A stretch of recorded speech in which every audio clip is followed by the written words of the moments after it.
Right hand side के equal proof करना होता है बच्चे। तो मैंने आपको एक चीज सिखाई थी कि हमेशा क्वेश्चन को साइन कॉस की फॉर्म में ले आओ, जिससे कि कैलकुलेशन आसान रहती है।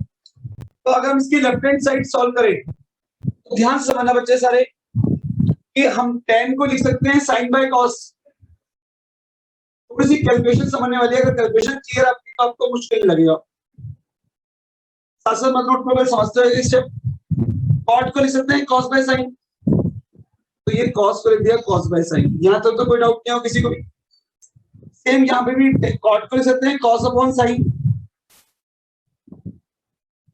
और tan को साइन बाय कॉस। अब पूरा क्वेश्चन साइन कॉस में आ गया।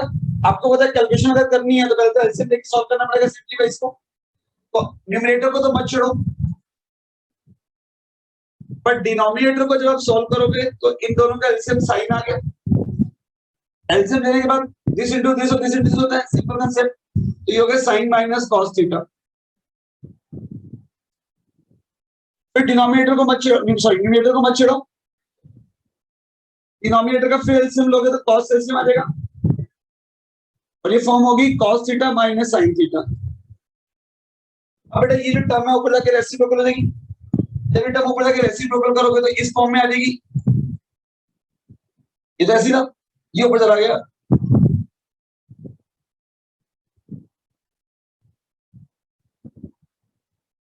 कोई डाउट नहीं। सेम कंसेप्ट में ये टर्म ऐसी रहेगी, ये टर्म ऊपर जाएगी तो रेसिप्रोकल हो जाएगी। यहां तक हमने बिल्कुल स्ट्रेट फॉरवर्ड क्वेश्चन करा है, कोई भी अलजेब्रा भी होता है उसको सॉल्व करने का तरीका यही तक होता है। यहां तक आने वाला था कॉमन एलसीएम। अब एलसीएम लेते समय डिनोमिनेटर में कॉस आ रहा है, साइन आ रहा है। अगर यहाँ भी साइन माइनस कॉस और इधर भी साइन माइनस कॉस कर दूं तो एलसीएम सामने देगा, जबकि यहाँ पे कॉस माइनस साइन है। तो बहुत सिंपल स्टेप है, यही स्टेप टर्निंग पॉइंट होता है, बच्चे गलती करते हैं। तो अगर हम इन दोनों में से नेगेटिव कॉमन ले लें तो साइन नेगेटिव का पॉजिटिव हो जाएगा और कॉस पॉजिटिव का किसका हो जाएगा, और वो नेगेटिव बाहर आ जाएगा। तो मैं डायरेक्ट कर दूं ये स्टेप, यहां करके इसको साइन माइनस कॉस लिख दूं। ये एक मेन स्टेप होता है जब बच्चे नर्वस होते हैं। कॉस माइनस साइन था, नेगेटिव कॉमन लेते हैं, साइन माइनस कॉस होगा, नेगेटिव बाहर आ जाएगा। अब दोनों के एलसीएम में ये टर्म दोनों में कॉमन है, एक टर्म ये और एक टर्म ये एलसीएम होता है। तो एलसीएम का मतलब सारी टर्म कवर करनी है, तो हमने इसका एलसीएम ले लिया, इसमें सारी टर्म कवर होगी। कौन कौन सी, cos sine sine minus cos, cos theta sine theta और साइन माइनस कॉस थीटा। तो यही तो एलसीएम लेने का तरीका है, इस सारी टर्म कवर करो।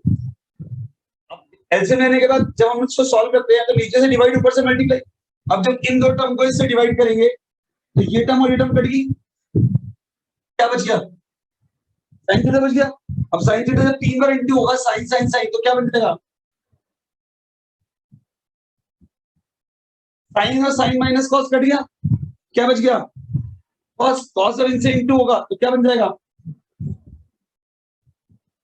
इसके मेन स्टेप था। अब a Q minus B Q formula पर हमारा आंसर आ गया। बात समझो क्यों से तक लग रहा है। सबसे पहले tan को लिख दिया sin बाय cos, इस cot को लिख दिया cos बाय sin, इस cot को cos बाय sin, इस tan को sin बाय cos।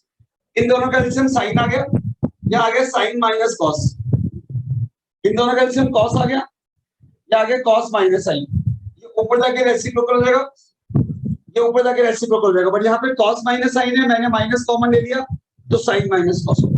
अब ये 3-4 टर्म का एलसीएम कॉमन टर्म के दोनों में कॉमन है, तो एलसीएम ये आ गया, एक sin आ गया एक cos आ गया। अब नेचर रूल होता है इसको इससे डिवाइड करना है, डिवाइड करेंगे तो टर्म कट जाएगी, ये बचेगी, ये इससे मल्टीप्लाई होगी तो sin क्यूब हो गया। ये तो टर्म कट गई, cos बचा, cos क्यूब हो गया। a Q minus b cube का 9th में फॉर्मूला पड़ा होगा a minus b, a Q minus b का फॉर्मूला होगा a minus b a square plus ab plus b square, ये फॉर्मूला होता है। अब डिनोमिनेटर में सारी टर्म इनटू में,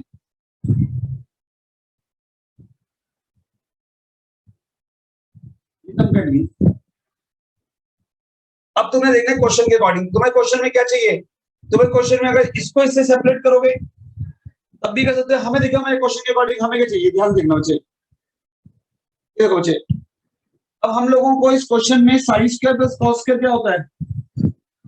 sine square theta plus cos square theta 1, ये एज इट इज। और इन दोनों को भी सेपरेट करते हैं, दोनों के नीचे, ये इसके नीचे भी है, साइन स्क्वायर कॉस स्क्वायर 1 हो गया, तो 1 के नीचे भी है और इसके नीचे भी है।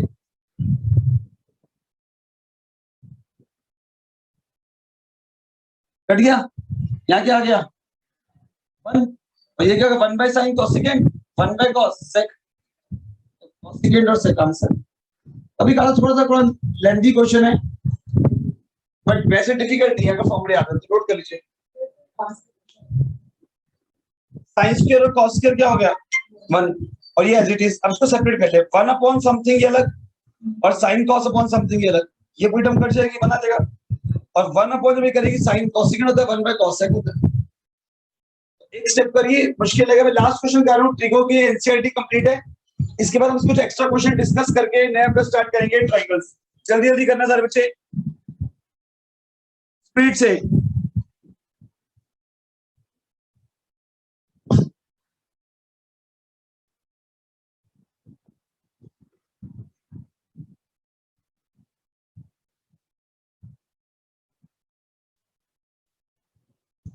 प्रथम रिया,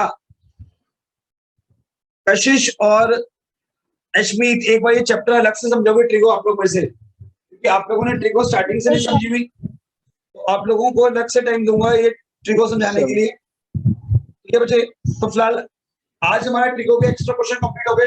फिर अगर टाइम बचा तो आज से ट्रायंगल स्टार्ट होगा, वरना नेक्स्ट क्लास से ट्रायंगल स्टार्ट करेंगे। तो ट्रायंगल क्लास में बिल्कुल सीरियस रहना जरा, क्योंकि वेरी इंपॉर्टेंट चैप्टर है और लास्ट चैप्टर है हमारी इस बुक का, सॉरी इस टर्म का।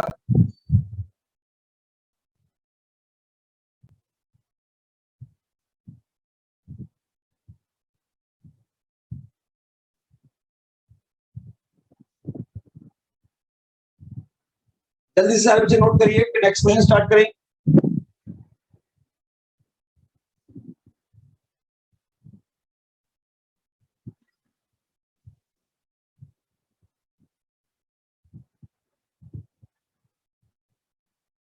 मैं आपको एक बार असाइनमेंट दोबारा रीसेंड कर रहा हूँ, जो ट्रिगो का असाइनमेंट आज डिस्कस होना है।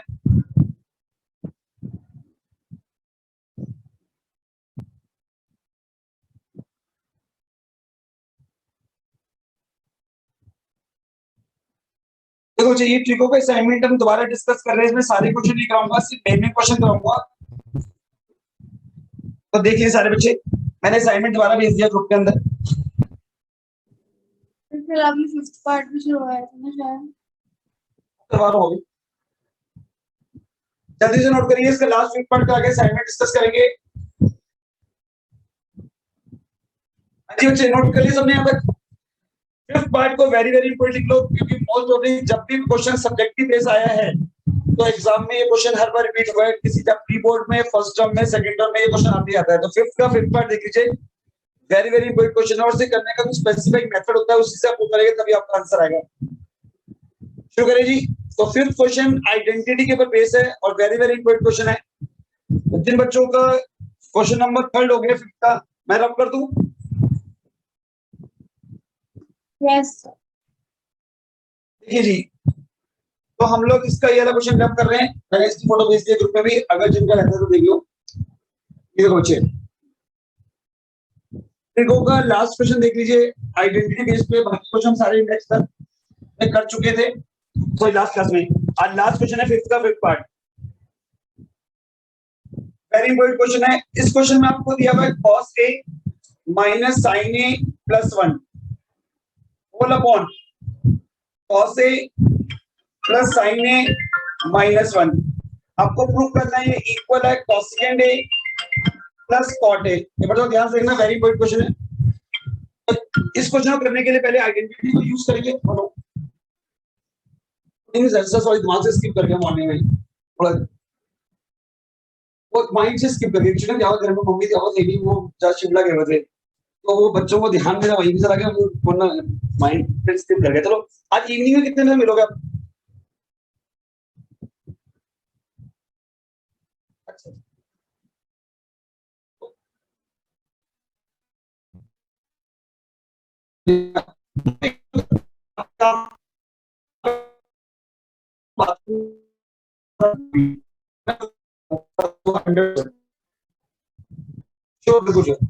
बिल्कुल आप मेरे को एक बार दो, जहाँ पे जहाँ तो बार टॉयलेट है, जहाँ पे पीछे वाला टॉयलेट एक जगह पर पकड़ो। अभी मैं छोड़ दो, कल मॉर्निंग में पकड़ लूंगा। ओके सर, ठीक है जी।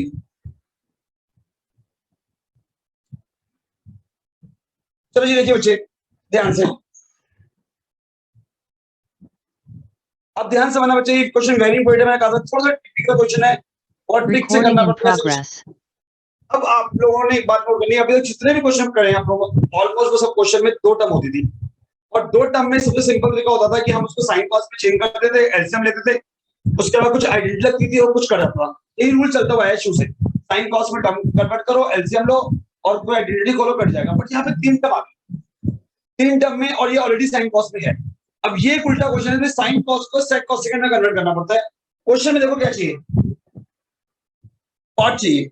आपको पता है कि कॉस बाय साइन कॉट होता है। इस वाले क्वेश्चन को करने का टिपिकल मेथड है, तीन टर्म क्यों, तो पूरी इक्वेशन को न्यूमरेटर और डिनोमिनेटर को पहले साइन से डिवाइड करो, जिससे कि कॉट भी करना है। कॉस बाय साइन कॉट होता है, तो कॉस तो है ही है, अगर कौन साइन कर देगा कॉट हो जाएगा। तो लेफ्ट हैंड साइड में टिपिकल क्वेश्चन है, क्लिक से करना है, numerator and denominator divided by cos A. इस क्वेश्चन करने के लिए अगर यहाँ पे होता है tan, तो हम करते हैं कॉस से divide, sine by cos tan होता है। अगर यहाँ पे चाहिए होता क्या, कॉट, तो हम डिवाइड करेंगे पूरी इक्वेशन को साइन से, न्यूमरेटर और डिनोमिनेटर। को डिवाइड किया, जल्दी बताओ, कॉस को कॉस से डिवाइड किया, यहाँ पे क्या आएगा 1, साइन को कॉस से डिवाइड किया, साइन बाय कॉस, सॉरी मैंने उल्टा बोल दिया, मैं बोल आपको बोल तो मैं साइन और लिख रहा हूं कॉस, पूरी इक्वेशन को साइन से डिवाइड करेंगे, सॉरी मैं ना कॉस बाय साइन कॉट चाहिए होता हमें। कॉस बाय साइन क्या होता है, cot, sine by sine 1, 1 by sine, sine का रेसिप्रोकल क्या है, कॉस सेकंड।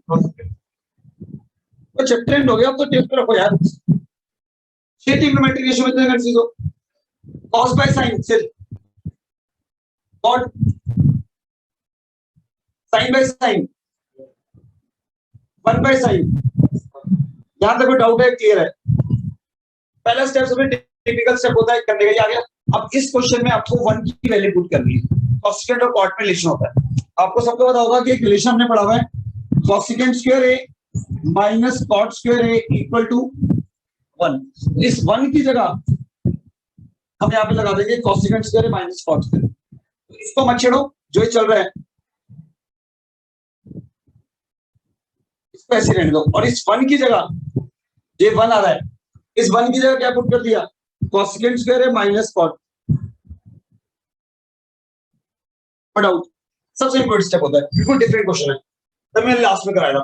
तो पहला काम क्या है, हम लोगों को यहाँ पे कॉट चाहिए, तो हमने पूरी इक्वेशन को तीन टर्म में, जब भी हमें यहाँ पे कॉट चाहिए होता है तो हम पूरी इक्वेशन को कॉस बाय साइन कॉट होता है, न्यूमरेटर और डिनोमिनेटर को साइन से डिवाइड कर दिया। Cos by sine cot, sine by sine 1, 1 by sine cosecant, नीचे भी cos by sine cot, sine by sine 1 और 1 बाय साइन कॉसेकेंट। फिर हमने ये दोनों टर्म ऐसी रखी, इस 1 की वैल्यू पुट कर दी। ये लास्ट स्टेप है, अपने आंसर आ गया। अब अगर आपको फॉर्मूला पता है ए स्क्वायर माइनस बी स्क्वायर का, तो आप लिख सकते हो ए प्लस बी माइनस बी। तो एक स्टेप में हमने इसको लिख दिया, कॉट ए प्लस कॉसेकेंट ए को नहीं छेड़ा, और यहाँ फॉर्मूला को दिया ए स्क्वायर माइनस बी का जो होता है ए प्लस बी इंटू ए माइनस बी, और पूरे में से नीचे को छेड़ेंगे।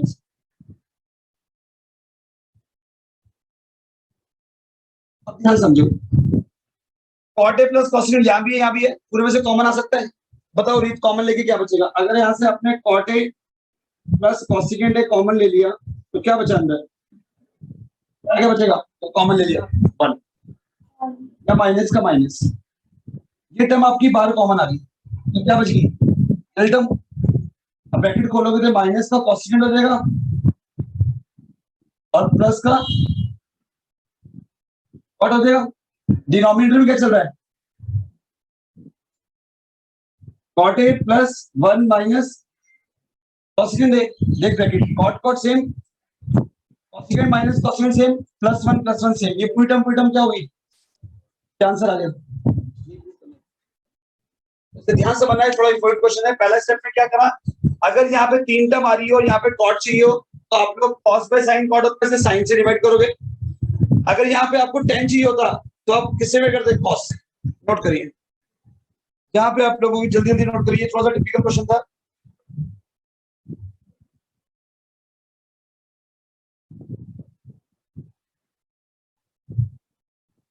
अब असाइनमेंट निकाल लीजिए, असाइनमेंट से कुछ क्वेश्चन करा दूंगा आप लोगों को। क्या बेटा, लास्ट स्टेप फिर से बता दो एक बार।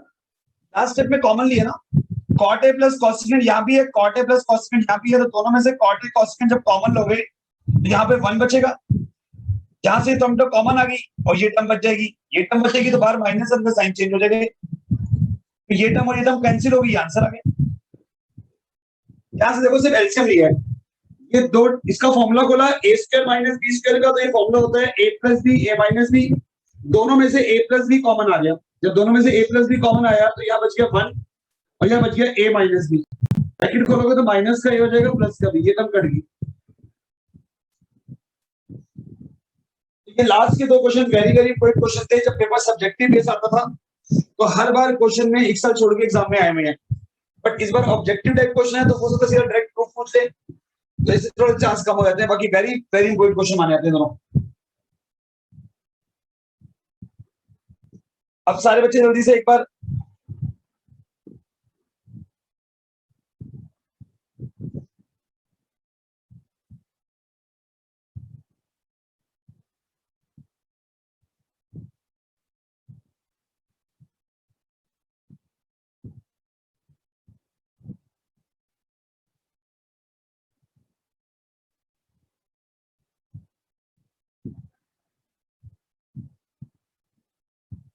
सर डाउट्स पूछ सकते हैं अभी। सर जैसे मुझे क्वेश्चन नंबर 10 के अंदर डाउट है, असाइनमेंट के क्वेश्चन नंबर 10 अभी करवा जो फर्स्ट है 2 मिनट वेट करना है, एक्सरसाइज 8.1 का।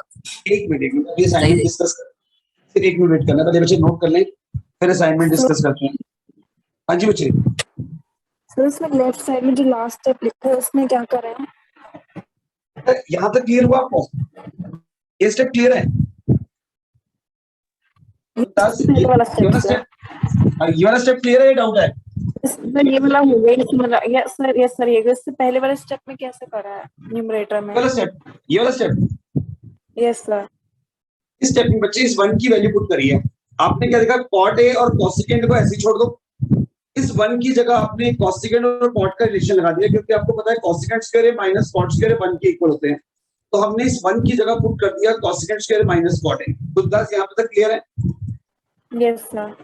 अब आपने A square minus B square की आइडेंटिटी खोल दी, A plus B A minus B, इसके बाद दोनों में से ए प्लस बी कॉमन ले लिया, ए प्लस बी कॉमन आ गया, तो ए प्लस बी कॉमन लोगे तो यहाँ पे 1 आ जाएगा, यहाँ पे माइनस और यहाँ पे ये ए माइनस बी वाली टर्म, और जब ब्रैकेट खोलोगे तो माइनस का हो जाएगा, प्लस का, ये पूरी टर्म इससे कट गई डिनोमिनेटर से, ये आंसर।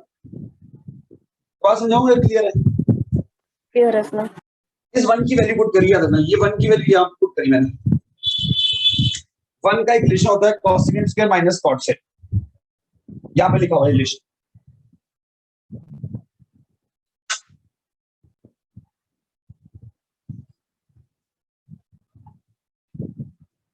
हाँ जी बच्चे, रब कर दो, यहाँ तक समय नोट कर लिया?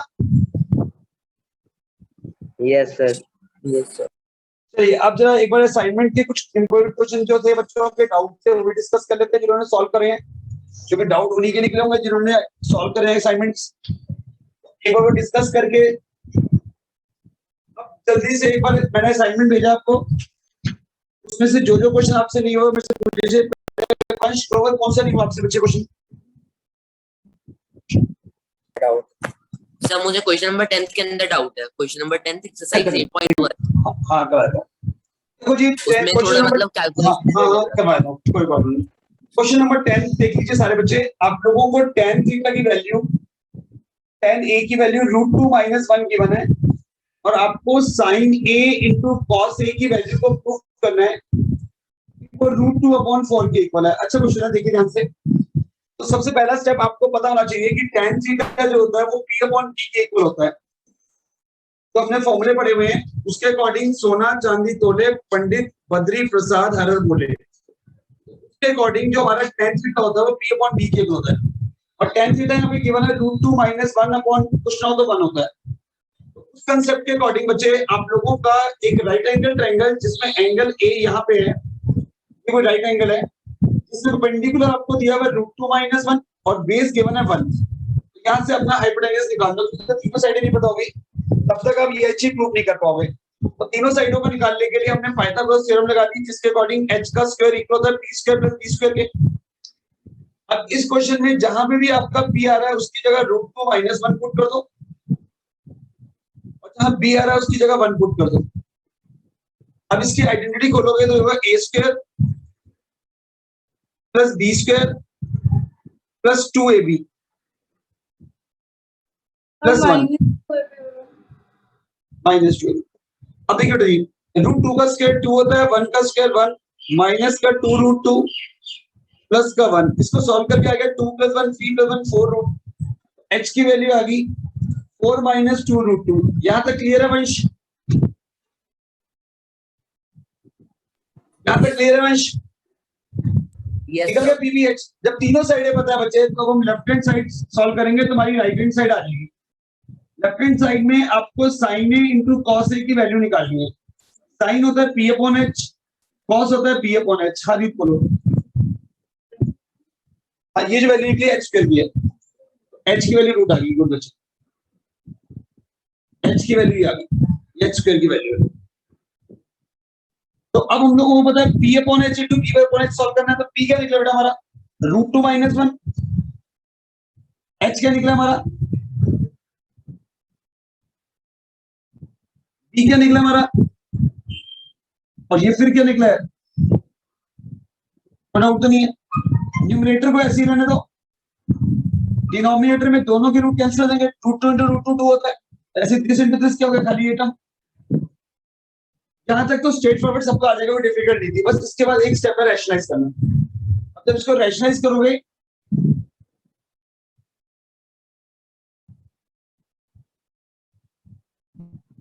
तो आपने अगर क्या देखा √2 को 4 से मल्टीप्लाई किया तो आपका आंसर आ गया 4√2। √2 को इससे मल्टीप्लाई करोगे तो √2 × √2 2 2 × 2 4, फिर 1 को इससे मल्टीप्लाई किया -4, फिर -1 को इससे किया माइनस का 2√2। ये सिंपल 9th क्लास की रेशनल चैप्टर है। तो आ गया √2 को पहले इससे किया 4√2, √2 को इससे किया 4, -1 को किया -4, -1 को इससे किया -2√2, और नीचे आपका a - b a + b a square - b square,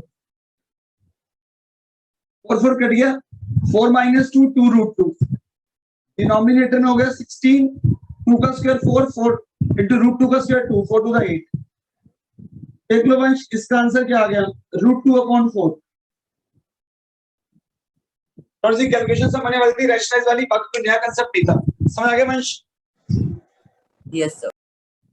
ये बात ध्यान से नोट कर लीजिए, फिर डाउट है तो पूछिए। और कौन सा नहीं हुआ? सर 12th नहीं हुआ।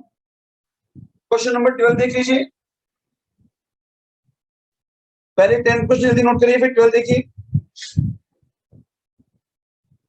12th क्वेश्चन के अंदर हमें sin अल्फा गिवन है। अल्फा कुछ नहीं, यहाँ पे एंगल है, जैसे थीटा होता है वैसे अल्फा एक एंगल है।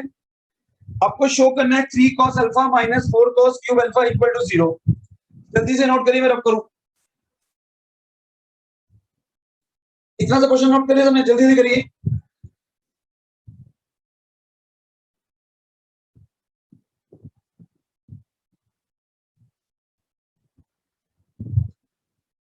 जल्दी साइज नोट कर यार, बराबर ये साइड। अब देखिए जी क्वेश्चन नंबर 12। 12th क्वेश्चन में बेटा जी आप लोगों को साइन अल्फा और थीटा बात देखिए, ये एंगल दिया हुआ अल्फा, और हमें फाइंड द वैल्यू करनी है 3 cos alpha - 4 cos cube alpha की, उसको 0 प्रूफ करना है। तो पहला कंसेप्ट तो ये होता है कि साइन थीटा किसके इक्वल होता है, साइन थीटा किसके इक्वल होता है, p/h। तो किसके इक्वल दिया 1/2 के, जिसके अकॉर्डिंग इस बार अल्फा को ये मान लिया ये कोई एंगल अल्फा है, ये P हो गया, ये B हो गया और ये H हो गया। P 1 गिवन है, H हम लोगों को 2 गिवन है, B निकाल लेते हैं। पाइथागोरस के अकॉर्डिंग H का square P square plus B square के इक्वल होता है। यहाँ पे H हमें 2 गिवन है, P हमें 1 गिवन है, तो B की वैल्यू क्या आ गई? B की वैल्यू √3 आ गई। तो आपको पता है जब भी आपको कुछ चीज फाइंड करनी है पहले तीनों साइडें बताना चाहिए। तीनों साइडें पता है, इसमें लगा दो। cos किसके इक्वल है? B upon H। और यहाँ भी cos किसके इक्वल है? B अपॉन H के होल क्यूब के। तो जहां पे भी B आ रहा है उसकी जगह पुट कर दो आप लोग √3, जहां H आ रहा है उसकी जगह 2, इधर भी जहां B आ रहा है उसकी जगह √3 और जहां H आ रहा है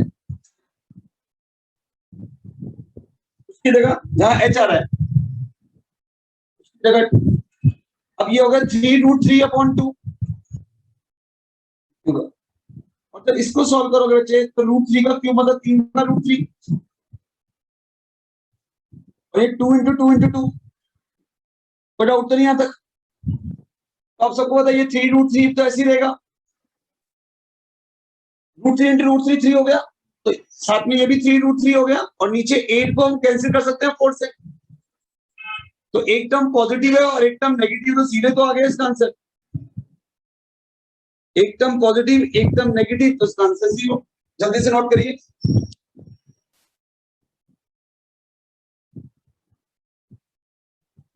फटाफट बच्चे,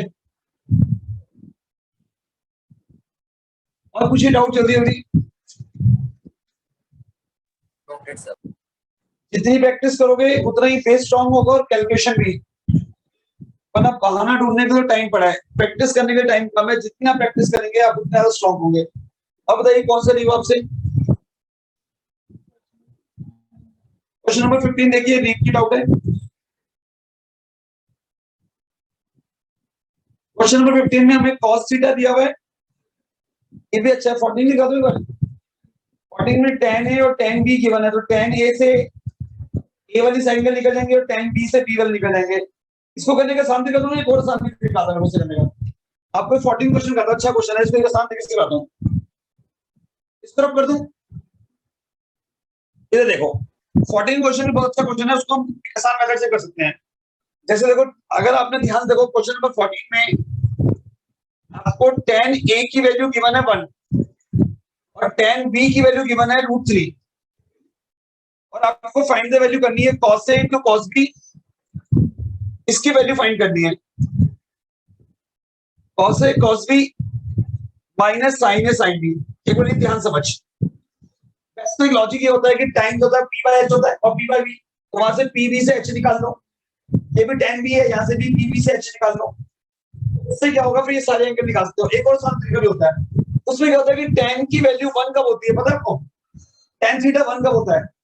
जब थीटा 45 डिग्री हो। यहाँ से सीधा A की वैल्यू 45 डिग्री आ जाती है। थोड़ा आसान तरीका है। अगर आप लोगों की जो वैल्यू गिवन है tan sin cos की, वो टेबल के अकॉर्डिंग अगर दी है तो आपको PBH का रूल लगाने की जरूरत नहीं पड़ती, इसे निकाल सकते हो। tan थीटा 1 कब होता है? जब थीटा 45 डिग्री हो। और tan थीटा √3 कब होता है? जब थीटा 60 डिग्री हो। इसका मतलब A और B की वैल्यू डायरेक्ट आ गई। tan थीटा 1 कब? जब थीटा 45 डिग्री है।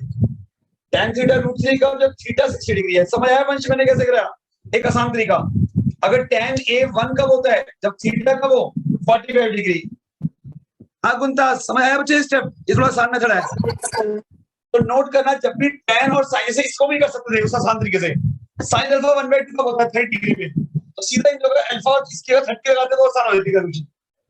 तो कभी भी जब कोई ट्रिग्नोमेट्रिक रेशियो इस तरह की दी हो कि उसकी वैल्यू 0, 30, 45, 60 और 90 ये जो हमने टेबल बनाई है उसमें लाई करती है, तो आपको बजाय ऐसे करने के उसे एंगल से भी निकाल कर सकते हैं। तो इसको भी कर सकते हैं, क्योंकि sin अल्फा 1/2 1/2 का होता है sin का 30 डिग्री हो, तो अल्फा 30 डिग्री आता, हम इसकी 30 लगा देते। तो ये सब करने की जरूरत नहीं पड़ती, आसान कैलकुलेशन होती। अब ऐसे इसमें भी tan थीटा की वैल्यू 1 कब होती है? थीटा 45 डिग्री हो। और tan थीटा √3 कब होता है? जब थीटा 60 हो।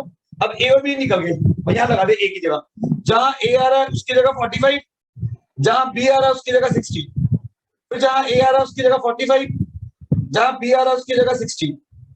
cos 45 होता है 1/√2, cos 60 होता है 1/2। साइन 44 होता है 1/√2, साइन 60 होता है √3/2, 1 into 1 2 into √2 √2 1 into √3 sir a equals to 45 और b equals to 60 कहाँ लिखा है? तो ये देखना, ये लिखा नहीं है, ये तुम्हें टेबल में लग रहा है सेकंड एक्सरसाइज में। सेकंड एक्सरसाइज में तुम्हें टेबल बनानी सीखी नहीं हुई, उस टेबल भूल गया क्या? Yes, sir, ठीक है। 0 डिग्री, 30 डिग्री, 45 डिग्री, 60 डिग्री। तो ध्यान से समझ, तो यहाँ पे tan थीटा यहाँ पे 1 होता है 45 डिग्री पे, और tan 60 √3 पे होता है, Okay, sir.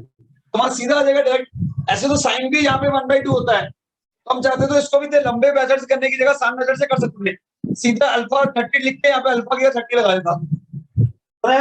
तो कई चीजों करने के अलग अलग मेथड होते हैं, जरूरी नहीं कि हमें कॉपी पेस्ट करना है।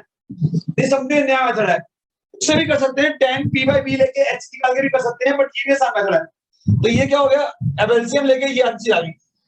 अब चाहो तो रैशनल्स कर लो, ये छोड़ दो, नोट करिए। ये आसान मेथड है कि जब भी आप लोगों को कोई ट्रिग्नोमेट्रिक रेशियो दी हो और वही ट्रिग्नोमेट्रिक रेशियो की एक वैल्यू भी दी हो 0, 30, 45 में, तो बजाय आप लोगों को पीवीएच करने के डायरेक्ट उसका एंगल निकाल के भी कर सकते हो। करें नेक्स्ट, जल्दी से नोट कर लीजिए। क्वेश्चन नंबर 15 स्टार्ट करता हूं। तो आप लोगों जब ट्रिको कर लेते हो तो आपके पास अलग अलग ऑल्टरनेटिव होते हैं किसी भी क्वेश्चन को सॉल्व करने के। शिवम, समय है बच्चे? भगत, Yes, sir. और बताओ कौन सा नहीं हुआ, आप जल्दी से। 14 क्वेश्चन के बाद कौन सा क्वेश्चन नहीं हुआ, जल्दी बताइए। Sir question number 13, question number 13 sir. तीन भी करना ये है, सर उसमें थोड़ा ये मैं देख लेता हूँ। no sir, it was some question else. I got wrong Finally, number. now continue with question number 15. अब क्वेश्चन नंबर 15 डाउट आपका एक डाउट है क्वेश्चन नंबर 15। इसमें आपको cos थीटा गिवन है -3/5 and find the value of 5 cosecant theta -4 tan theta whole upon sec theta plus cot theta। अब जैसे आपने देखा रीड, cos थीटा की ऐसी कोई वैल्यू नहीं होती 0, 30, 45, 60, 90 3/5 हो, तो फिर उसको पीवीएस से निकालो। तो cos होता है b/h। पाइथागोरस को यूज करते हुए पहले p की वैल्यू निकाल लो, क्योंकि p हमें गिवन है 3 और h हमें गिवन है 5। तो यहाँ से पाइथागोरस थ्योरम जब यूज करोगे तो h का square equal to p square plus b square, इसमें 5 का स्क्वायर इक्वल है p स्क्वायर प्लस 3 का स्क्वायर। तो 25 में से 9 माइनस करोगे तो p की वैल्यू 16 आ गई, मतलब 4 आ गई। तीनों साइडें निकल गई, क्या लगाते बेटा। कोसेकेंट थीटा होता है h/p, tan थीटा होता है b/p, सॉरी p/b, sec होता है h/p और cot होता है b/p। लगा दो वैल्यू। तो यहाँ पे h हमारा गिवन है 5 और p गिवन है 4, फिर p गिवन है 4 और b गिवन है 3, फिर h हमारा गिवन है 5/3 और फिर 3/4। अब इस कैल्सियम लोगे तो ये देगा 25/4 माइनस का 16/3, यहाँ भी 5/3 प्लस 3/4।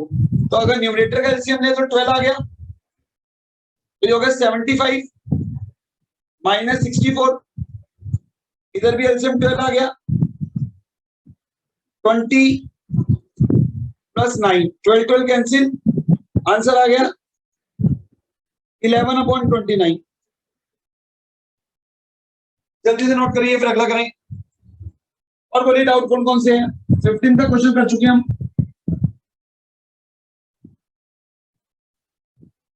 हाँ जी बच्चे, और कौन सा डाउट है? सर 17। देखिए जी, क्वेश्चन नंबर 17।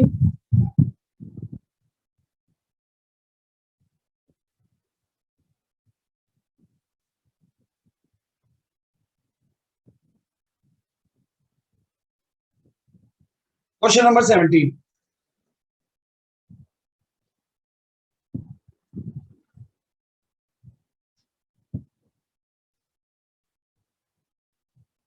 क्वेश्चन नंबर 17 के अंदर आपको cot थीटा m/n की फॉर्म में दिया हुआ है और आपको वैल्यू फाइंड करनी है m cos theta minus n sin theta whole upon m cos theta plus n sin theta, वो प्रूफ करनी है, अपने आप आ जाएगी जो भी प्रूफ करनी है। देखो मुझे अगर क्वेश्चन में